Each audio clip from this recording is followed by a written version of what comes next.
오늘부터는 에스더 강의를 합니다. 먼저 에스더에 대해서 살펴보면 에스더는 페르시아 시대를 살았던 사람입니다. 그녀의 히브리 이름은 하다사, 유대인이기 때문에 당연히 히브리 이름이 있죠. 하다사. 이 하다사라는 히브리 이름은 도금양이라고 합니다. 이 도자가 복숭아 도자예요. 세금자. 도금양이라는 나무인데 이 나무는 아주 기가 막히게 향기가 좋답니다. 대개는 향기가 꽃에서 나오잖아요. 이 나무는 이파리에도 향이 있답니다. 줄기에도 향이 있답니다. 그러니까 이 에스더의 부모님이 딸의 이름을 하다사, 도금양이라고 지었던 이유는 뭐냐면 너는 어디를 가든지 향기로운 사람이 되면 좋겠다, 주변의 사람들에게 그런 유익한 인물이 되었으면 좋겠다라는 뜻에서 하다사라고 이름을 지었죠. 그럼 에스더는 뭘까요? 페르시아에 살았기 때문에 페르시아 이름이죠. 히브리 말로 읽을 때는 에스테르라고 읽는데 그 뜻은 뭐냐면 The Morning Star, 새벽별이라고 부르죠. 이 모닝을 아침별이라고 해석하기도 하지만 보통은 새벽별이라고 우리말로는 해석을 하죠. 에스더, 에스테르, 어두운 시대에 별처럼 빛나는 여성이 되면 좋겠다, 이런 뜻으로 페르시아식 이름으로는 에스테르가 되는 거죠. 에스테르. 그래서 두 이름을 가지고 있는 인물이 에스더입니다. 제가 이번에 특세 주제를 잡으면서 뭐라고 잡았냐면 어두운 시대를 밝힌 별처럼. 왜냐하면 에스더라는 이름 자체가 별이라는 뜻을 가지고 있기 때문에 어두운 시대를 밝힌 별처럼. 근데 에스더라고 이렇게 하면 좋겠는데 에스더라고 하기가 좀 밋밋해요. 다 아는 것 같아서 그냥 히브리 발음으로 썼습니다. 그래서 에스테르입니다. 장로님들이 물어보더라고요. 에스테르가 뭡니까? 좀 이따 알려드립니다 하고 오늘 공개합니다. 어두운 시대를 밝힌 별 같은 에스더처럼 우리가 이 어두운 시대를 밝히는 인물들이 될 수 있으면 얼마나 좋을까요? 에스더서를 강의하면서 여러분들이 그리고 제가 이 어두운 시대의 별처럼 이 어두움을 밝히는 인물들이 될 수 있기를 주님의 이름으로 축복합니다. 자, 그렇다면 에스더가 살았던 시대는 페르시아 시대라고 했는데 이 시대는 어떤 시대였을까? 유다 나라가 망하고 바벨론으로 유다 사람들이 끌려갔어요. 아주 가난하고 천한 사람, 빈천한 사람을 빼놓고는 다 끌려갔어요. 포로 생활을 하니까 얼마나 힘겨웠겠어요. 근데 이 바벨론이 신흥 제국인 페르시아에 의해 망하게 되죠. 이 페르시아 시대에 중동의 패권을 쥐고 있던 페르시아 시대에 살았던 사람이 에스더라는 인물입니다. 자, 이것을 이해하기 위해서 우리가 바벨론 포로부터 좀 살펴보도록 하겠습니다. 유다가 망하고 바벨론에 끌려갈 때 한 번에 다 끌려간 게 아니고요, 세 차례에 나누어서 끌려갑니다. 1차는 BC 605년 여호야 김 왕 때입니다. 이때 왕족과 귀족들이 끌려가는데 다니엘도 이때 끌려갑니다. 그러니까 다니엘이 1차 포로 때 끌려간 사람이죠. 2차가 597년 여호야긴, 발음이 비슷하죠? 여호야긴 왕 시대, 왕자들과 기술자들이 끌려갔습니다. 3차, 이제 최종적인 예루살렘이 함락되고 유다가 완전히 멸망하는 그때가 BC 586년 시드기야 왕 때입니다. 이때는 빈천한 자 외에는 다 끌려가게 되었습니다. 근데 공교롭게도 이 사람들이 포로의 땅에서 돌아올 때에도 세 차례에 걸쳐서 돌아오게 됩니다. 자, 1차는 BC 537년 수룹바벨이라는 총독, 유대인이죠. 그리고 유다 지파의 사람, 다윗의 혈통을 이어받은 수룹바벨이 주도합니다. 그 다음에 두 번째로는 BC 458년 제사장 겸 율법학자인 에스라가 주도합니다. 3차는 역시 정치적인 지도자인 총독 느헤미야가 주도하는 BC 444년에 귀환이 이루어졌습니다. 자, 그렇다면 1, 2, 3차 귀환 중 에스더의 시대는 언제일까요? 이것을 살피기 위해서는 이 무렵의 주요 연대표를 한번 쭉 나열해 보는 것이 필요합니다. 자, 중요한 것은 먼저 BC 586년 바벨론 왕 느부갓네살이 유다를 멸망시킵니다. 559년 고레스가 부상하면서 페르시아의 왕이 됩니다. 바벨론이 여전히 건재한데 이제 페르시아, 성경에는 바사라고 되어 있는 페르시아가 부상하고 있습니다. BC 550년 고레스가 메대 제국을 합병시킵니다. 그래서 바사 메대가 되는 것이죠. 그 다음 BC 539년 고레스가 드디어 그 강력했던 바벨론을 멸망시키게 됩니다. 그래서 근동의 패권을 드디어 페르시아가 장악하게 되는 것이죠. 그리고 이 고레스가 1차 포로 귀환을 허락합니다. 이때 지도자가 스룹바벨이었죠. 그리고 530년에서 522년 고레스의 아들 캄비세스가 통치합니다. 521년에서 486년 다리오 1세 히스타스키스가 통치하게 됩니다. 그리고 드디어 BC 486년에서부터 아하수에로가 통치하는데 에스더서에 나오는 페르시아의 왕이 바로 이 아하수에로입니다. 이때 에스더가 왕비가 됩니다. 여러분, 여기서 이 연표에서 두 가지를 기억하면 좋겠어요. 바벨론에 의해서 유다가 망하던 연도가 BC 몇 년이죠? 586년, 586으로 외우면 됩니다. 그 다음에 에스더가 왕이 된 때가 언제죠? BC 486년, 좀 지나서이지만 쉽게 486으로 외우면 됩니다. 586 때 끌려가서 486 때 왕비가 되었어요. 그러니까 약 100년 만에 포로로 끌려갔던 유다인 가운데 왕후가 탄생되는 이 놀라운 하나님의 섭리를 우리는 이 연표에서 읽을 수 있는 것입니다. 사랑하는 여러분, 여러분의 인생이 망하고 끝난 것 같다 할지라도 하나님이 역사하시면 하나님의 때에 놀라운 회복이 이루어질 줄로 믿습니다. 2020년도가 그런 해가 될 수 있기를 주 예수님의 이름으로 축복합니다. 계속해서 연표를 보십시다. BC 465년에서 423년에 아닥사스다 왕이 통치합니다. 이때 2차 귀환과 3차 귀환, 2차 귀환은 에스라가 주도하고 3차 귀환은 느헤미야가 주도하는, 그래서 에스라서와 느헤미야서가 이 시대에 기록된 성경임을 우리는 알 수 있죠. 자, 그렇다면 질문을 던집니다. 바벨론의 포로에서 돌아오는 1차, 2차, 3차 귀환이 있었는데 에스더의 시대는 언제일까요? 1차 후, 2차 전. 네, 이해가 되시면 고개를 한번 끄덕여 주시기를 바랍니다. 네, 바로 이 시점, 그러니까 포로 1차 귀환이 끝나고 2차 귀환이 있기 전 그 사이에 에스더가 등장하게 되는 것이죠. 근데 여러분, 이 에스더서의 저자는 누구일까요? 구약학의 권위자인 글리슨 알처 박사는 모르드게였을 것으로 보고 있습니다. 그렇다면 에스더의 주제는 무엇일까요? 하나님의 백성들을 악한 원수들의 공격으로부터 구하시고 보호하시는, 다시 한번요, 하나님의 백성들을 악한 세력으로부터 구하시고 보호하시는 하나님의 섭리를 보여주고 있는 성경이 바로 에스더서가 되겠습니다. 근데 이제 우리에게는 이런 고민이 좀 있죠. 에스더서에는 하나님이라는 단어가 한 번도 나오지 않습니다. 그래서 역사 속에 하나님이라는 단어가 한 번도 안 나오는 에스더서를 정경 속에, 하나님의 말씀을 우리가 정경이라고 그러잖아요. 정확한 하나님의 말씀, 캐논, 가경도 있고 외경도 있지만 진짜 하나님의 말씀을 정경이라고 하는데 정경 속에 넣을 수가 있는가라는 물음이 있었습니다. 우리 성도님들이 삶의 현장에서 마치 하나님이 존재하지 않는 것처럼 느끼는 어려운 상황들을 만나고 있을 때 이 에스더서는 얼마나 우리 성도들에게 힘이 되는 말씀일까? 부재하시는 것 같지만 실제하시는 하나님, 무대의 전면에 나타나지 않지만 무대의 뒤에서 모든 것을 관리하시고 다스리고 계시는 하나님. 칼빈이 말한 것처럼 이 역사는 하나님의 무대요, 하나님은 감독이시다. 맞습니다. 여러분, 수많은 영화를 봐도 감독이 나오는 경우는 없습니다. 물론 감독 겸 배우일 때 나오지만 감독만 하는 분은 나오지 않습니다. 하나님은 역사의 감독이십니다. 우리가 살고 있는 인생이라는 무대에 하나님이 보이지 않지만 하나님은 분명히 이 역사를 주관하고 통치하시는 줄로 믿습니다. 우리의 생애를 인도하시는 줄로 믿습니다. 에스더서는 하나님이라는 단어가 한 번도 나오지 않지만 사실은 하나님의 통치가 나타나는 성경입니다. 그래서 유대의 랍비들은 이 성경을 아주 가치 있게 여겼던 것이고, 그리고 교회는 이것을 정경으로 받아들인 것입니다.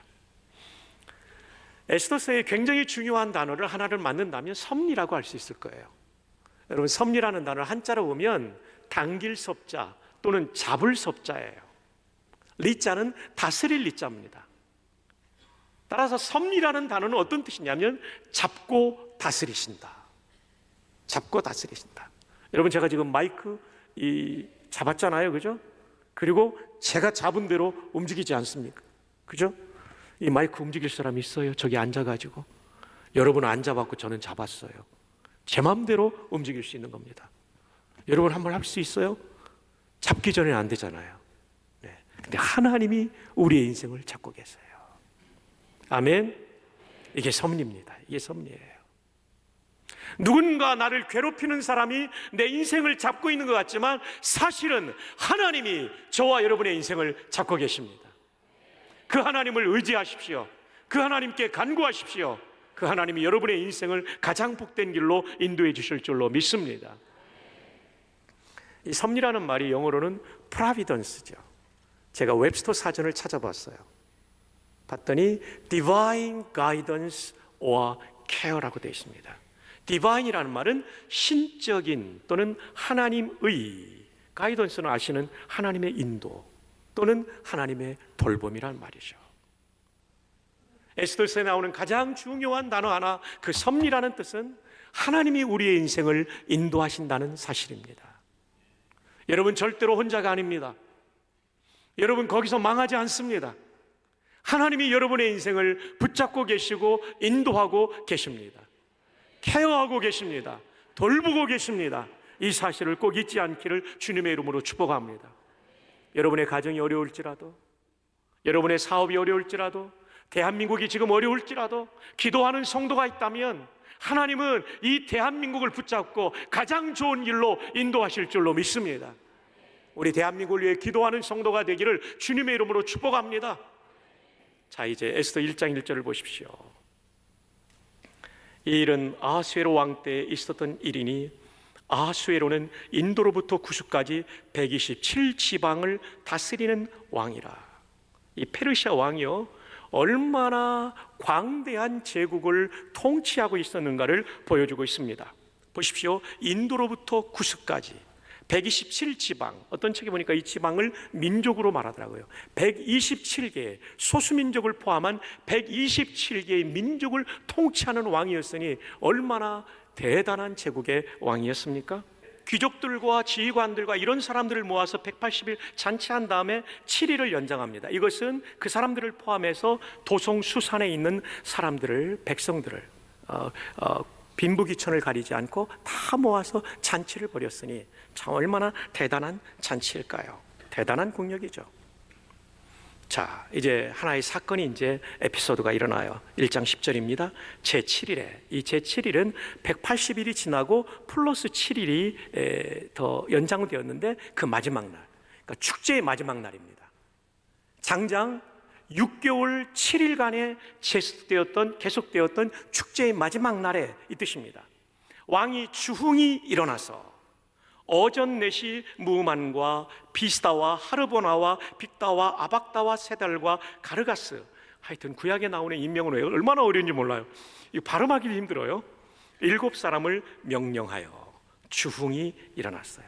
축제의 마지막 날 너무나도 기분 좋은 거예요. 이제 축제가 잘 맞춰지는 거고, 그리고 이 술 마시다 보니까 기분이 너무 좋은 거예요. 여러분, 이게 술을 좋아하는 분들 계신데 조심하셔야 됩니다. 주흥이 일어나면 반드시 분별력과 판단력이 흐려질 수 있어요. 여러분, 그 유명한 말이 있지 않습니까? 술잔은 물잔보다 작지만 물에 빠져 죽은 사람보다 술에 빠져 죽은 사람이 더 많다. 아주 유명한 말이 있습니다. 여러분, 술은 우리 자신의 분별력과 통제력을 없앱니다. 요즘은 남성들뿐만 아니라 여성들도 술을 많이 마시는데, 술 많이 마시는 분들 한번 손 들어보세요. 굉장히 위험할 수 있다는 사실을 여러분 아십시오. 강남의 모 클럽에 타이술, 공짜 술이라고 마셨는데 나쁜 남자들이 거기다가 마약을 타가지고 여인들을 망가뜨렸잖아요. 이게 정말 나쁜 겁니다. 주흥이 일어났다. 이게 굉장히 위험할 수 있다는 것을 여러분이 아셔야 됩니다. 그래서 새해에는 술 좋아하는 분들은 술이 좀 좋아지지 않기를 주님의 이름으로 축복합니다. 그리고 순종해서 좀 끊어버리기를 바랍니다. 술 마시지 않고도 얼마나 재미있는지 몰라요. 목장에 가보세요. 술 마시지 않고 사이다만 마셔도 얼마나 재미있고 즐거운지 몰라요. 이런 문화로 우리가 좀 바꿔야 되겠죠. 자, 이제 주웅이 일어나서 어떤 일을 합니까? 11절, 왕후 와수디를 청하여 왕후의 관을 정지하고 왕 앞으로 나오게 하며 그의 아리따움을 뭇 백성과 지방관들에게 보이게 하라 하니 이는 왕후의 용모가 보기에 좋음이라. 이제 술 마시다가 기분이 좋아지니까 어떤 일을 했냐면요, 왕후를 데리고 오라고 말합니다. 왜냐하면 예쁘기 때문에. 그 영어성에 나오죠. 왜냐하면 예쁘기 때문에. 그러니까 이제까지는 자기의 권력을 축제를 통해서 충분히 자랑했어요. 먹이고 마시고 수많은 퍼포먼스를 통해서 충분히 자랑했어요. 이제 한 가지 더 자랑하고 싶은 거예요. 한 가지 더 과시하고 싶은 거예요. 그게 뭐냐면 내가 이렇게 예쁜 여자와 산다. 이걸 한 거죠. 여러분, 여기에 보면 보이게 하라라는 단어가 디스플레이라는 단어를 사용하고 있어요. NASB는 영어로 된 번역 중에 가장 원어에 가까운 번역이라고 그래요. 학자들이 NASB, NIV, N자는 new인데요, 옛날 번역을 새롭게 하면서 히브리어 헬라어를 다시 보고 번역한 성경이에요. 여기에 디스플레이로 설명하고 있어요. 그냥 보이는 게 아닙니다. 디스플레이. 여러분, 디스플레이는 우리가 일상용으로도 많이 사용되죠. 전시하다, 진열하다, 그리고 잘 사용하지 않지만 과시하다라는 뜻이 또 있더라고요. 사전적인 뜻이. 그러니까 지금 이 아하수에로 왕은 자기 왕후인 와수디를 뭘로 대하고 있냐면 나를 과시하기 위해서 진열하고 싶은 상품으로 지금 대하고 있는 거죠. 전시하고 싶은 전시물로서 아내를 여기고 있는 거죠.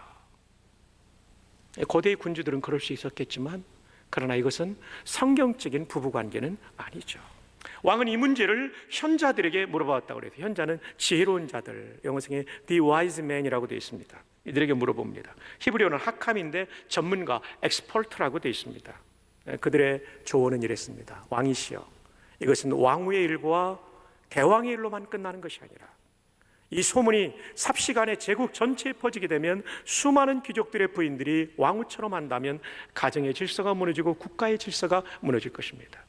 뿐만 아니라 귀족들의 가정뿐 아니라 온 국민의 가정이 그렇게 될 때는 이걸 감당할 수 없으므로 조서를 내려 왕후가 폐위됨을 선포하시고 각 가정의 아내들은 남편을 존중할 수 있도록 하십시오.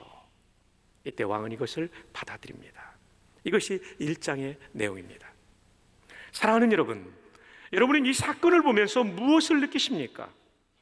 자신의 권력을 자랑하려던 왕이 그것을 위해서 축제를 열었는데 그 결과는 축제로 끝나지 않습니다. 장장 187일의 축제, 엄청난 재정을 쏟아부어서 엄청난 노력을 기울여서 축제를 벌였지만 그 결론은 축제로 끝나지 않고 왕후가 폐위되는 아이러니한 아픔의 결론으로 끝나고 있다는 것입니다. 왕은 이 축제를 통하여 자기의 위용을 자랑하고 권력을 자랑하려고 자기를 높이려고 축제를 벌였지만 축제의 마지막 날은 수많은 신하들과 백성들 앞에서 왕후의 거절을 받는 왕으로 그는 망신스럽게 축제가 끝나고 있다는 것입니다. 사랑하는 여러분, 왜 그럴까요? 하나님은 교만한 사람을 싫어하십니다. 그리고 자기를 과시하는 사람을 싫어하십니다. 이것은 단순히 와스디의 거절로 끝나는 것이 아니라 하나님의 통치의 한 부분임을 잊지 마시기를 바랍니다. 우리 가운데 남들보다 더 많은 것을 가진 사람이 있을 것입니다. 돈이나 학력이나 좋은 직업을 조심해야 됩니다. 우리가 아하수에로처럼 교만할 수 있고 자기 가시에 빠질 수 있기 때문이죠. 잠언 15장 25절에 여호와는 교만한 자의 집을 허시며, 맞습니다. 축제의 마지막 날 아하수에로의 집이 허물어졌어요.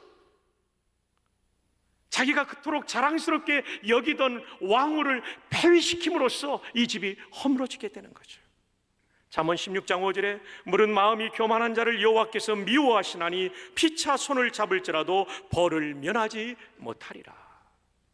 사랑하는 여러분, 주 안에 사랑하는 여러분, 죽는 날까지 겸손할 수 있기를 주님의 이름으로 축복합니다. 이게 복이에요. 사랑은 어떤 것입니까? 교만하지 않은 것이죠. 고린도전서 13장 4장 4절에 사랑은 오래 참고 사랑은 온유하며 시기하지 아니하며 사랑은 자랑하지 아니하며 교만하지 아니하며. 배우자에 대해서도 자랑하지 아니하며 교만하지 아니하며.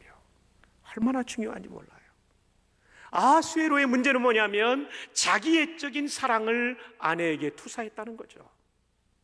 아내를 사랑해서가 아니라 나를 과시하기 위하여 아내를 디스플레이하고 있다는 거죠. 진열하고 싶었다는 것이죠. 과시하고 싶었다는 거죠. 전시하고 싶었다는 거죠. 아내를 사랑의 대상이 아니라 나의 권력을 강화하기 위한 도구로 만들어버린 남편, 이 사람이 아하수에로입니다. 한편 와스디에게 좀 아쉬운 점이 있어요.